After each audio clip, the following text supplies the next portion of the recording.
You want to know the truth? The real truth? Well, if you want to know the truth, you must learn how to search in an unbiased fashion. I don't mean without using your head, but I mean using the possibility that your opinion could be wrong, and to search simply for the truth without your opinion.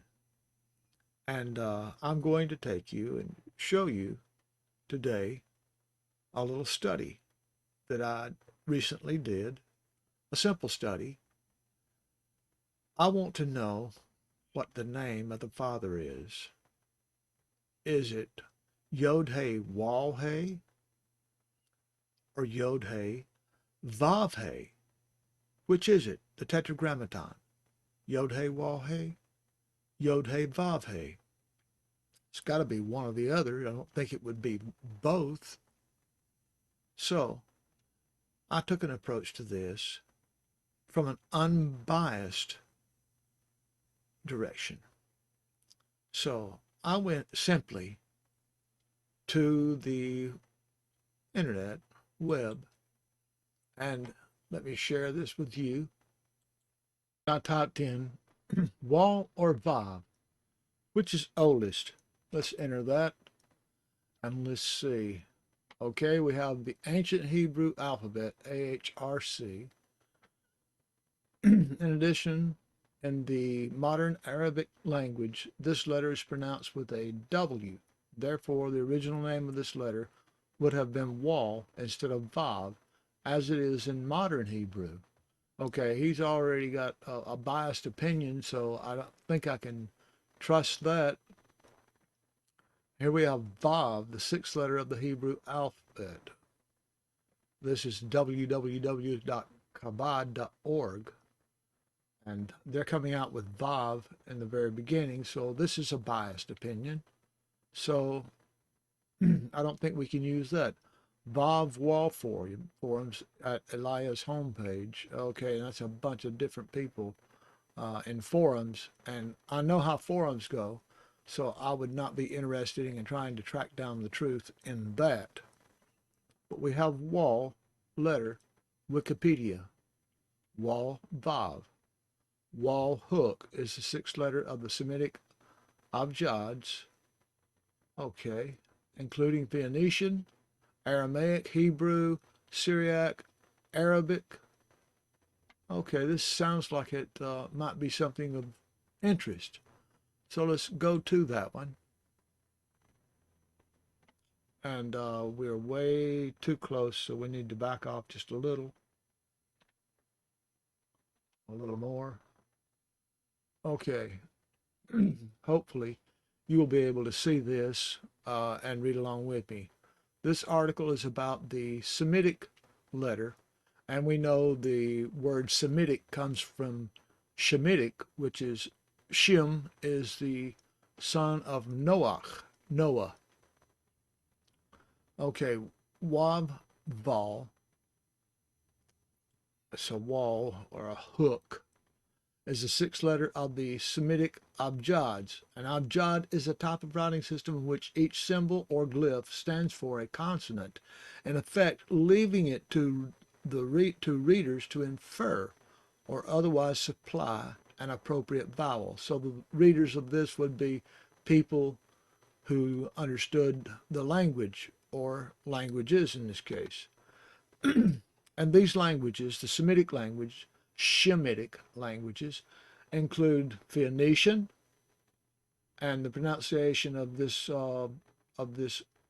letter in Phoenician is wall, and the symbol is very much like the wall in the ancient pictograph language.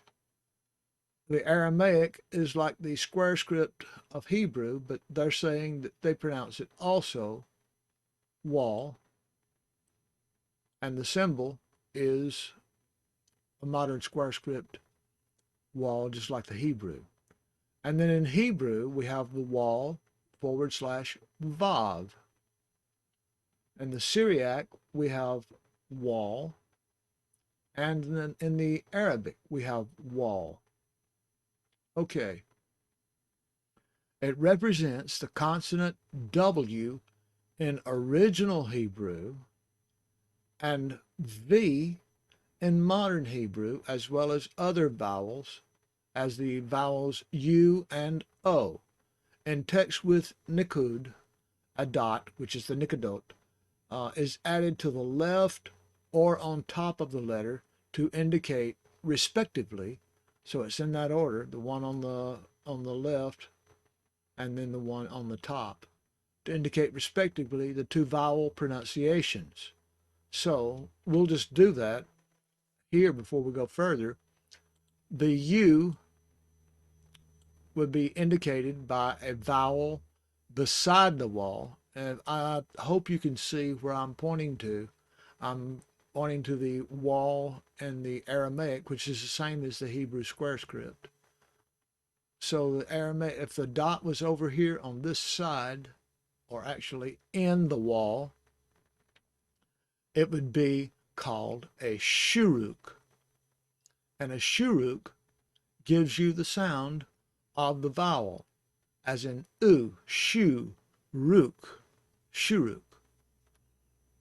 And then, of course, if it was a cholam, it was on top of the wall. If the dot was on top, it represents a cholam, and the word cholam also gives you the sound. It's o, cholam. So this is pretty interesting from the very beginning here. But now this brings me to a question. Well, if the WAW is more ancient, if the Aramaic or Hebrew is most ancient of all these Semitic languages, what is the original? What is the original language?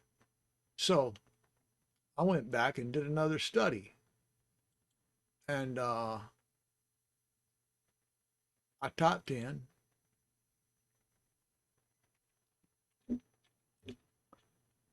is Hebrew the oldest language? And put a question mark there.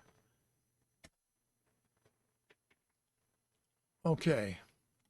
We get a question that's answered by Quora. And I don't know if you're familiar with Quora, but I've heard lots of answers on Quora to all kinds of questions that I absolutely put my thumbs down on. Apologetics Press. Well, they're apologizing because they probably aren't going to tell you the truth. I don't know. Okay. We come to www.davelivingston.com. Let's see, it says writing, Hebrew was the first and is the oldest language in continuous use by Dr. David Livingston. Okay, that sounds like he's a little bit pro on that. But we must dismiss the theory of oral transmission as the source of Genesis. It is utter nonsense to expect that a pure document could be transferred from one generation to another for hundreds of years. Even Middle Easterners with their prodigious. That's interesting. I want to see what he's got to say about it. We might reject this, and we might go with this. So we'll remember this page and come back to it a little bit later. If we need to, we can actually just enter the same search that we entered in the search bar earlier and find this page. So let's go to this website and let's bring it up a little bit so that you can see. And hopefully, well, maybe just a little bit more.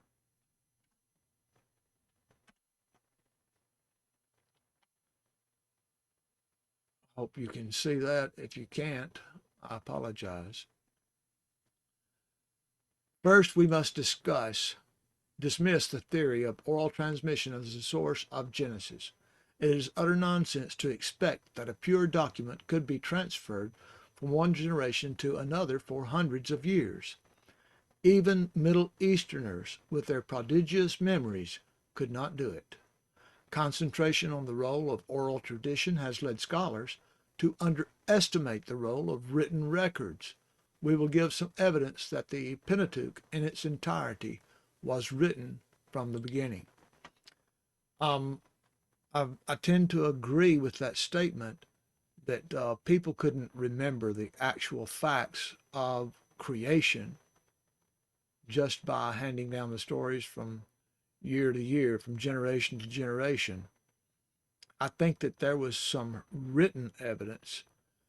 Maybe we can't find that written evidence today simply because it didn't hold up under the test of time. So there were, I'm sure, some writings that were kept, maybe carved in stone, maybe carved on metal, bronze. Who knows when exactly it was done. And I believe that Adam, who was brilliant, he named every animal, and Yah brought them before him to see what names he would give them. Adam, who was given the original language of the Father, which, if that was Hebrew or what, we're still not determined at this point, but we're headed in a good direction. I would imagine Adam would have been able to write as well as read because he had an understanding of the language that was given to him by Yah himself. So anything that he would need to write or read, I think he could do. Now, that's just an opinion, and I don't have anything to back that up. So we'll leave that hanging for the moment, dangling sort of like dangling like the head on a gimel. According to Brown, Driver, and Briggs, I like those guys, page 349 of their Hebrew and English lexicon, the Hebrew verb chakach means to cut in, inscribe, decree. Also, it means engrave, inscribe, as in Isaiah 30, verse 8, on the roll of a book of a law, engrave, inscribe, on a tablet. There is not the slightest question when this verb or a noun from it is used, it means a written statute or decree. So we can use this evidence to further demonstrate the train of thought that we're receiving at this point, that there were earlier writings and we just are not able to find them because they disintegrated. Or maybe, who knows, maybe they're hidden in a place that we will discover in these last days. In Esther chapter 3, verse 8, Haman complained to the king that the laws of the Hebrews were different from those of all other people. So the Hebrews had their own laws, which they kept. These were the laws, no doubt, given to Moshe. In Leviticus 26 and verse 46, that's not written out, but I looked at it. It's just saying that the laws and statutes between Yah and the children of Israel were given to them for them to follow. And then Leviticus chapter 18, verses 3 through 5, Moshe had already been told early on, I am Yahweh your Elohim. You shall not do what is done in the land of Mitzrayim, Egypt, where you lived, nor are you to do what is done in the land of Canaan, that's Canaan, where I am bringing you. You shall not walk in their statutes. And it gives the Hebrew word for their statutes. You are to perform my judgments and keep my statutes, the chakote, to live in accord with them. I am Yahweh, your Elohim. So you shall keep my statutes, achakote, and my judgments by which a man may live if he does them. I am Yahweh. Okay. Leviticus clearly makes a distinction between Yah's judgments and statutes and those of the nations around Israel. So Israel's laws then could not have been derived from their contemporaries. They were given by direct revelation, and this takes us back to the early and the late Bronze Age. Could Yah's written statutes have been available even earlier? Yes. Abraham obeyed Yah's statutes, his chakote, as well as other written laws, the Mishmarti and the Mitzote and the Torate. That's from the Torah. He left the wicked city of Ur to save his family. Do you think that the Torah was written for the very first time up on the mountain, Mount Sinai, and given to Moshe? Or do you think it's possible that the Torah had already been written and Yah was just giving a copy to Moshe? Is that possible, that he was just giving Moshe a copy of what had already been written? That perhaps as far back as the day of Adam and Hawa, Adam and Eve, that Yah could have given them the written word? Is not his word a living word? So when he created all in creation, his word was with him, lived with him. And of course, his word is Yeshua. So let's read the last part of that. He unquestionably had written instructions to use in following the statutes of Yahweh. How do we know that? We must shed misconceptions heard from evolutionary anthropologists who have influenced the linguist. This wagon train of influences has convinced most of the world that man came from apes. Therefore, by this theory, early communications began between Homo sapiens were rudimentary, using pictograms, which eventually developed into alphabets and pictographic symbols. Unfortunately, most evangelical scholars have joined the wagon train and take evolutionary linguists' word for the scenario, and that is sad.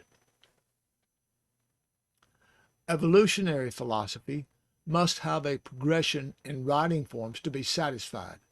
It is inconceivable to them that man, as soon as he was created, could actually talk with Yah. It is even more difficult for them to imagine man was able to write anything at the beginning. So what evidence do we have for very early writing? Since evolutionists will not accept Genesis as a history under any circumstances, they thus deal themselves out of the game from the very start. Now, I'm using this information, but I'm giving you where I'm using it from, so I'm not violating anything, and I'm sure the owner of this site would be glad for me to present at this presentation that he presented to anybody and everybody. So he's going to get more reads from this than what he would get otherwise. Genesis is accurate history, but is concerned only with events of supreme importance. Therefore, everything mentioned in it is foundational. When chapter 5, verse 1 speaks of a Sefer book connected with Adam, it is translated correctly in the NIV. This is the written account of Adam's line. He says, our emphasis, but I can understand. This is the written account of Adam's line, his lineage. The word Sefer always means a written account, but the way scholars get around that is to call this entry in scriptures an anachronism entered into the text by later scribes. So that's what they claim to get around this, but the truth is unavoidable eventually. The only reason this is called an anachronism is that they have been convinced that writing could not possibly be that early, because mankind would not be able to learn how to write that soon. Well, he learned how to talk immediately. Yah spoke to him in the garden. If he couldn't talk, he wouldn't have understood what Yah said. In the very beginning, however, man in the very beginning was much more intelligent than our generation, which has been slowed down mentally by gene changes, disease, adverse weather, and crop changes, etc. Just because we can fly to the moon and back does not mean we are more intelligent than people in biblical times. We are enjoying accumulated knowledge now. We have not mentioned anything about early writing outside the scriptures. Some important examples are the Sumerian king lists, which write about kings and cities even before the Great Flood. Although the ages of the kings mentioned therein are neither grossly exaggerated or their numeric values are not understood by us, there is clear evidence of writing from earliest times outside the scriptures as well as the scriptures themselves. In closing, we should be able to say with confidence that Adam could write as well as we can, or perhaps even better. He may have spoken Hebrew from the very first. He had to speak some language, and the accounts before and following Genesis 5:1 are all in Hebrew, nothing else. Thus, Yah's chosen ones from the beginning had his written instructions to follow that were not like those of any nation around them. Okay, that's interesting to follow, but now let's take it further. Okay, one of the offsprouts of this writing by Dr. David Livingstone was creation stories of the ancient Near East. So we need to kind of get this in our mind as well, because there are lots of excerpts that cover other ideas and other thoughts during this. So this is really a well-written paper, and it's well developed by somebody who has a level head on his shoulders and is using it as such. Here we look at one viewpoint. Many professors in colleges, universities, and seminaries today agree with the following ideas and teach them their students. This is one reason young people who have had a strong religious faith lose it when they go to college. This is just the truth. Now, this is the viewpoint. For many centuries, Hebrew and Christian theologians agreed that the accounts of the world's origin given in Genesis were not only inspired by Yah, but owed nothing to any other scriptures. This extreme view has now been abandoned by all but fundamentalists. These authors are probably correct that all but biblical believers, fundamentalists, have abandoned this view. The abandonment of the Genesis creation story as a factual account has become so prevalent that some denominations now treat it as myth in their Sunday school material. However, the fundamentalist view is not extreme, it is based on fact. The Genesis creation story does not owe anything to the creation myths of Egypt and Mesopotamia. The latter, the myths of Egypt and Mesopotamia, were written for a completely different purpose. They are not really about the creation of the universe at all. They are related to the genesis of certain kings' reign. Priests, scribes who wrote them to establish the king's and his God's supremacy Each myth is different with its local adaptations. The biblical history has unity, never changing as the myths do with each succeeding king. He goes on now to explain the different biblical myths, especially myths concerning kings and kingship, and the gods of that king were more powerful than any other gods prior to this king. Did that also with the Pharaoh. There are several accounts that he explains here that it's good for you to go ahead and continue reading on your own time the rest of this. I've read it and I agree with most of what he is saying here and doing here. So I would be encouraging you to read more about the teachings here on Dr. Livingston's channel. I want to go back and retrace and go to another place where we can get a little more understanding about this. Okay, and let's type in the same search. We have another place that I want to look up right quick. And we passed by this one earlier, the Ancient Hebrew Alphabet, AHRC, and this is Jeff Benner's site. So I knew what it was, but I didn't want to spoil it for you. Let's go to that and let's see what Mr. Benner has to say. Okay, the original pictograph. Let's see, let's bring this up a little bit where you can see it.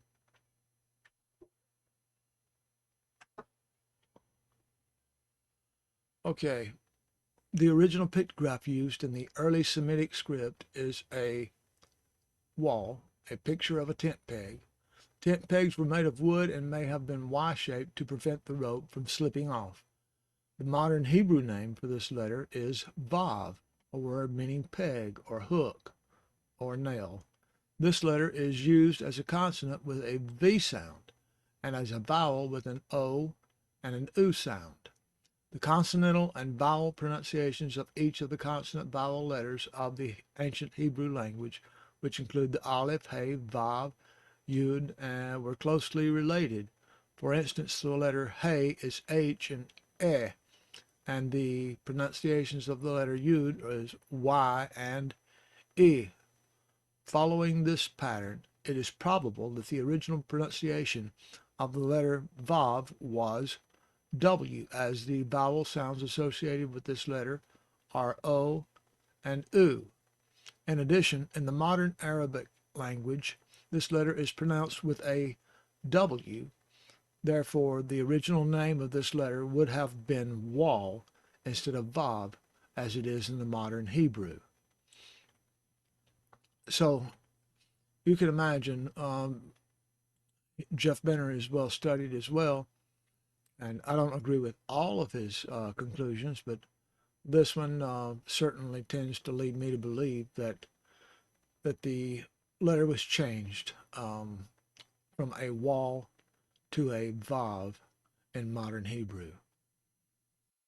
So there you have it, our extensive study of the VAV and the WAW and what happened with those in history, and the study of the ancient languages, all of the Semitic languages, brings to light an understanding that the WAW essentially has been proven to be the most ancient. And since Yah was around from the beginning and way before then, we would think that the beginning language would reflect the true meaning and sound of his name, Yod He Waw He, Yah or Yahweh.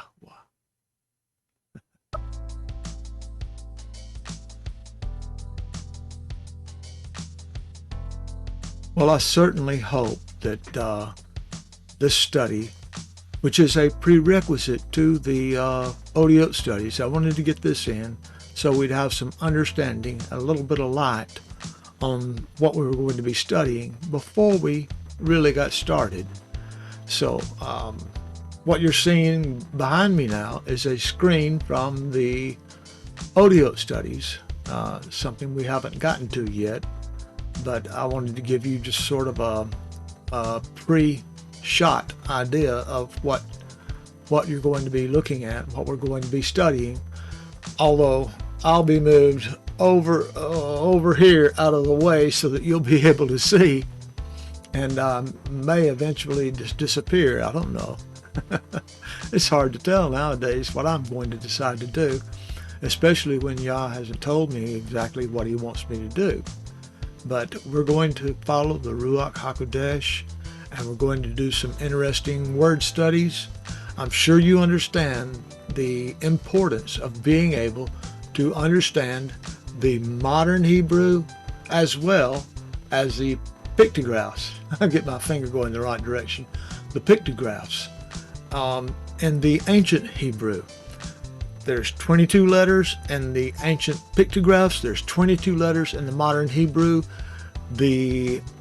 each oat means exactly the same thing. I know that modern Hebrew has added words and such as that, but the oat has the same meanings. So we can derive the true meanings of words that we do our deep studies on. And this will be a significant resource in yours and my library of things to know. Shalom, olam. Shalom, olam means deep peace, and then for an extended period, essentially, perhaps forever. Thanks.